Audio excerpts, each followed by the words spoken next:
అందరికీ నమస్కారం. నేను మీ విష్ణు కిషోర్, ఆస్ట్రో న్యూమరాలజిస్ట్ని.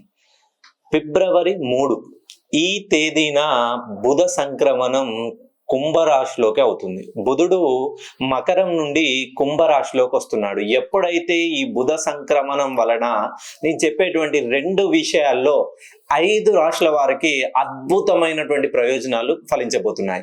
ఎవరైతే వృషభ రాశిలో జన్మించారో, కర్కాటక రాశిలో జన్మించారో, సింహ రాశిలో జన్మించారో, కన్యా రాశిలో జన్మించారో మరియు వృశ్చిక రాశిలో జన్మించిన వాళ్ళకి, ఈ రాశుల వాళ్ళకి ఈ ఫిబ్రవరి 3వ తేదీన బుధ సంక్రమణం వలన బుధుడు సుమారు 66 రోజులు కుంభరాశిలో ఉండడం వలన వీళ్ళకి 2 విషయాల్లో అద్భుతమైనటువంటి యోగం లభించబోతుంది.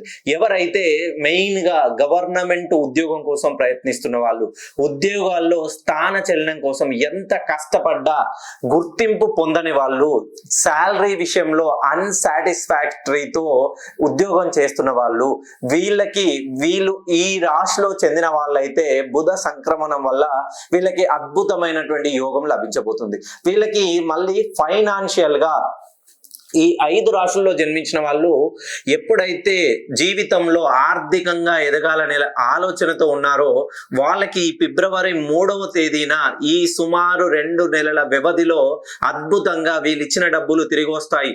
వీళ్ళు చేసినటువంటి రుణ బాధలన్నీ తిరిగిపోయి అష్టైశ్వర్యాలతో తులతూగుతారు.